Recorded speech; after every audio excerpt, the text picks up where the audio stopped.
ಭಗವದ್ಗೀತೆಯಲ್ಲಿ ಕೃಷ್ಣ ಒಂದು ಮಾತು ಹೇಳ್ತಾನೆ, ಜನ್ಮ ಕರ್ಮ ಚಮೇ ದಿವ್ಯಂ ಯೋ ವೇತ್ತಿ ತತ್ವತಃ.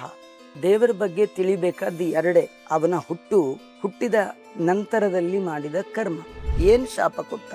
ನಿಮಗೆ ಸಾವು ಬರಬಾರದು ಅಂತ ನೀವು ತಗೊಂಡಿದ್ರಿ, ನಾನೇನ್ ಶಾಪ ಕೊಡ್ತೀನಿ ಅಂದ್ರೆ ನಿಮ್ಮ ಅಪ್ಪನ ಕಡೆಯಿಂದಲೇ ನೀವು ಸಾಯಿರಿ ಅಂತ ಶಾಪ ಕೊಟ್ಟ.